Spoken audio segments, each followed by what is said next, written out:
ये संसार कर्म प्रधान है। हम अच्छे बुरे जैसे भी कर्म करते हैं उसका फल हमें भोगना ही पड़ता है। अच्छे कर्म, शुभ कर्म, पूर्ण कर्म से हमें सुख प्राप्त होता है और बुरे कर्म, अशुभ कर्म, पाप कर्म से हमें दुख प्राप्त होता है। इसका अर्थ यह हुआ कि कर्म ही सुख और दुख का कारण है। सुख और दुख हमारे कर्मों का ही परिणाम है, प्रतिफल है। यदि हमने अच्छे कर्म किए हैं तो एक न एक दिन उसका सुफल हमें प्राप्त होकर रहेगा। ब्रह्मांड में ऐसी कोई ताकत नहीं जो हमें हमारे शुभ कर्मों, पूर्ण कर्मों के सुफल से वंचित कर सके। हम ब्रह्मांड के किसी भी कोने में रहते हों, हमारे सुंदर कर्मों का सुंदर परिणाम सुख के रूप में हमें प्राप्त होकर ही रहेगा। उसी प्रकार यदि हमने बुरे कर्म किए अर्थात हिंसा, हत्या, व्यभिचार, दुराचार, अत्याचार, बेईमानी, भ्रष्टाचार जैसे अनैतिक और पाप पूर्ण कर्म किए हैं तो हम ब्रह्मांड में जहाँ भी हों हमारे कर्म हमारा पीछा करते रहेंगे और उन कर्मों का दुखद परिणाम हमें न्यूटन के गति के तीसरे नियम के अनुसार मिलेगा। ठीक वैसे जैसे प्रत्येक क्रिया की विपरीत दिशा में और समान प्रतिक्रिया होती है, यह नियम कर्म पर भी लागू होता है। जैसे दीवार पर फेंकी गई गेंद लौटकर फेंकने वाले की ओर आती है, उसी प्रकार हमारे द्वारा किए गए कर्म हमारी ओर लौट कर आते हैं। हर क्रिया की प्रतिक्रिया अवश्य होती है, उसी प्रकार हमारे हर कर्म की प्रतिक्रिया होती है। यदि कर्म शुभ है तो उसकी प्रतिक्रिया भी शुभ ही होगी, अर्थात कर्म करने वाले के जीवन में शुभ होगा, सुख होगा। और यदि कर्म अशुभ है तो अशुभ कर्म की प्रतिक्रिया भी अशुभ ही होगी और अशुभ कर्म करने वाले के जीवन में निश्चित ही अशुभ होगा, बुरा होगा, दुख होगा। हम कोई कर्म करते समय भले ही अकेले रहें, वहाँ कोई और न रहा हो, पर सर्वसाक्षी परमात्मा, सर्वव्यापी परमात्मा तो सर्वत्र व्याप्त है। वह हमारे द्वारा किए जा रहे हर कर्म का साक्षी है, गवाह है। इसके साथ ही हमारी आत्मा भी हमारे कर्म की साक्षी है। हम बुरे कर्म करते हुए दुनिया की नजर में भले ही अच्छे बने रहें, पर हमारी आत्मा तो हर पल हमारे साथ है और हमारे अच्छे बुरे हर कर्म की साक्षी है। भला उससे हम कोई चीज छिपा भी कैसे सकते हैं? हमारी आत्मा में हमारे हर कर्म का लेखा जोखा है। हमारी आत्मा में हमारे हर कर्म का लेखा जोखा होने के साथ साथ हमारे हर अच्छे बुरे कर्म का परिणाम एक न एक दिन अवश्य प्रकट होगा। हाँ, कुछ कर्मों का फल तो तत्काल ही मिल जाता है, पर कुछ कर्मों का फल वर्षों बाद, भविष्य में या अगले जीवन में भी प्राप्त होता है, पर मिलता अवश्य है। बीज बोते ही बीज वृक्ष तो नहीं बन जाता। हाँ, उसे बीज से वृक्ष बनने में समय तो लगता है। हमारा हर कर्म भी बीज है जो एक न एक दिन अंकुरित होता हुआ, विकसित होता हुआ वृक्ष के रूप में परिणत होगा और उस वृक्ष में सुख और दुख के फल लगे होंगे। अब भोग हमें करना ही होगा, इसे ही कर्म भोग कहते हैं।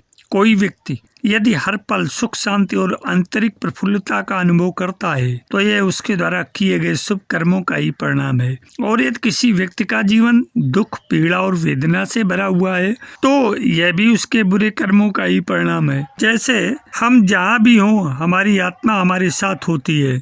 हमारे द्वारा किए गए कर्मों का प्रभाव, संस्कार, असर हमारे पर सदैव बना होता है और कर्मों के प्रभाव के फलस्वरूप ही हमारे जीवन में सुख और दुख घटित होते हैं। कोई व्यक्ति आत्महत्या कर लेता है, इसके पीछे भी उसके ऊपर उसके द्वारा किए गए बुरे कर्मों का ही असर होता है। उसके द्वारा किए गए बुरे कर्म ही संस्कार रूप में उसे ऐसा करने को प्रेरित करते हैं। किसी की हत्या, दुर्घटना, आर्थिक बदहाली, अशांति आदि के पीछे भी उसके कर्मों का ही हाथ होता है। अस्तु ये तो स्पष्ट है, हमारे कर्मों से कोई भी नहीं बचा सकता। हमारे कर्म हमारे सम्मुख सुख और दुख के रूप में प्रकट होंगे ही।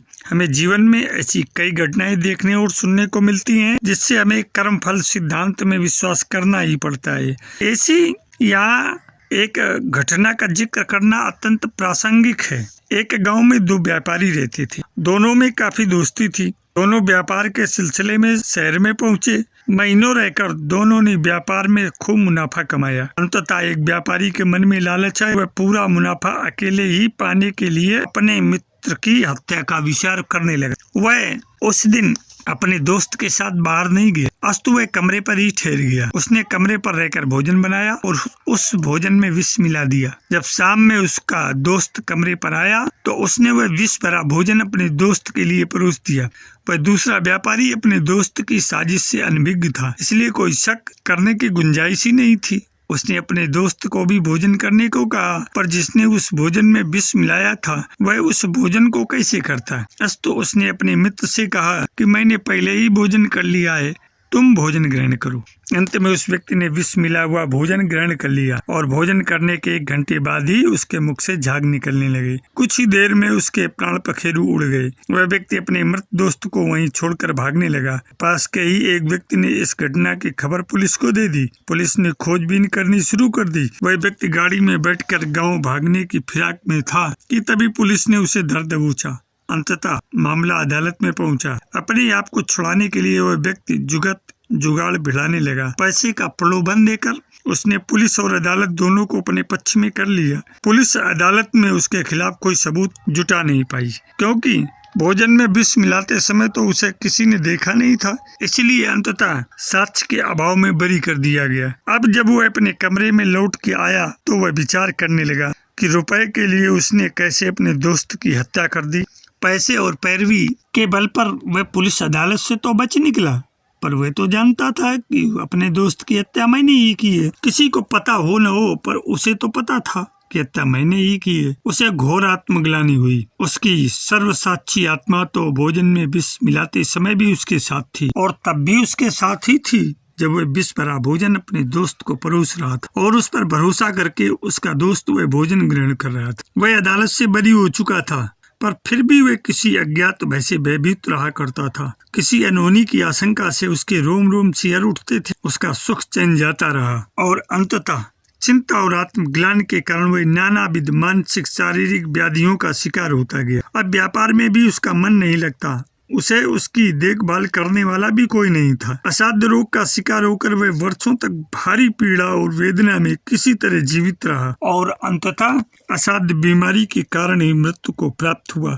ये घटना ये बताती है कि पैसे और पैरवी के बल पर पुलिस और अदालत से बचा जा सकता है। साक्ष्य के अभाव में भी पुलिस और अदालत से बचा जा सकता है, बरी हुआ जा सकता है, पर ईश्वर की अदालत से बचा नहीं जा सकता, क्योंकि ईश्वर के घर में देर है, अंधेर नहीं। कर्म फल का सिद्धांत तो बड़ा अकाट्य है। कर्मों का फल हमें अवश्य भोगना पड़ता है। इस संबंध में परम पूज्य गुरुदेव ने ठीक ही कहा है कि पुलिस अदालत है आसान, किंतु अटल है ईश विधान। ईश्वर का विधान बड़ा अटल है, कर्म फल का विधान बड़ा अटल है। हमारे कर्मों का फल मिलकर रहता है। इसलिए समझदारी इसी में है कि हम सदैव बुरे कर्मों से दूर रहें, बुरे कर्म करने से बचें और सदैव शुभ कर्म करें, पुण्य कर्म करें, जिससे हमें सुख की प्राप्ति हो, पुण्य की प्राप्ति हो। मेरे अध्यात्म प्रेमी जिज्ञासु मित्रों, हम शुभ कर्म करें, हमारे संकल्प शुभ हों, हमारी जिजीविषा उत्तम हो, हमारी मनोकामना संयमित हो, तो निश्चित ही हमें पुण्य की प्राप्ति होती है और पुण्य से ही हमें सुख की प्राप्ति होती है। पुण्य से ही संकट में हमारी रक्षा होती है। अस्तु यहाँ ये समझना भी आवश्यक है कि जिस व्यक्ति की विष के कारण मृत्यु हुई, यदि उसके जीवन में भी पुण्य की बहुलता होती तो वह अपने दोस्त की साजिश का शिकार होने से बच सकता था, पर जीवन में पुण्य न होने के कारण उसकी रक्षा नहीं हो सकी और वह अकाल मृत्यु को प्राप्त हुआ। हमारा पुण्य कर्म ही हमारी रक्षा करता है। व्यक्ति को सदैव शुभ कर्म, पुण्य कर्म, श्रम, पुरुषार्थ, दान, पुण्य, सेवा, भगवत भक्ति, परोपकार आदि करते रहना चाहिए, जिससे जीवन में पुण्य की प्राप्ति हो और पुण्य से सुख की प्राप्ति हो और हर संकट से हमारी रक्षा हो सके। इस संसार में अपने लिए जीना तो पछता है, दूसरों के लिए जीना ही मनुष्य धर्म है। संसार में हर प्राणी को ये ध्यान रखना चाहिए कि उसके कर्मों का फल मिलना सुनिश्चित है। उसे इस सत्य पर विश्वास भी रखना चाहिए कि इस दुनिया में प्राणी को न्याय मिले या न मिले, परंतु उस अंतर्यामी परमात्मा के दरबार में उसके साथ अन्याय नहीं होगा। इसलिए हमें सतत सत्कर्म करने का अभ्यास करना चाहिए। हमें परिणाम की चिंता किए बिना ही कर्म करना चाहिए। प्रकृति केवल कर्म की भाषा समझती है, अतः हमें सत्कर्म करने के अवसर से वंचित नहीं रहना चाहिए। जैसे जीवन में कई बार प्रयास करने के बावजूद सफलता हाथ नहीं लगती, लेकिन बार बार प्रयत्न करने पर एक दिन सफलता हाथ अवश्य लगती है। इसलिए कहा जाता है, करत करत अभ्यास के जड़ मत हो सुजान, रसरी यावत जाते सिल पर परत निशान। जो लोग एक ही बार में अपनी हार मान लेते हैं और वे अधिकतर जीवन में असफल लेते हैं, दुख भोगते हैं, पश्चाताप करते हैं, परिणाम अवसाद में डूब जाते हैं। सात्विक कर्म दूसरों की भलाई के लिए बिना फल की इच्छा से किए जाते हैं। जीवन का उद्देश्य सात्विक कर्म होना चाहिए। सात्विक कर्मों द्वारा ही मनुष्य अपनी स्थिति में सुधार कर सकता है। हर जन्म प्राणी द्वारा किए हुए पूर्व जन्मों का ही प्रतिफल है। मनुष्य जन्म सभी प्राणियों से श्रेष्ठ माना गया है क्योंकि मनुष्य में ज्ञान का भंडार है। इसलिए मेरे अध्यात्म प्रेमी जिज्ञासु मित्रों, मनुष्य चाहे जितना प्रयास कर ले, लेकिन उसके द्वारा किए हुए कार्यों का फल तो उसे एक दिन भोगना ही पड़ता है। एक किसान जिस प्रकार से फसल को पैदा करना चाहता है, वह उसी के बीज बोता है क्योंकि वह जानता है कि यही फसल उसके जीवन में खुशहाली लाएगी। इसीलिए कहा जाता है, बोया पेड़ बबूल का तो आम कहाँ से खाए। इसी प्रकार कर्म रूपी बीज का फल एक न एक दिन अवश्य मिलता है। किस कर्म का फल कब मिलेगा ये कोई नहीं जानता, इसलिए गहना कर्मणो गति कहा गया है। तो सफल जीवन की यात्रा के इस अंक में आज इतना ही। धन्यवाद।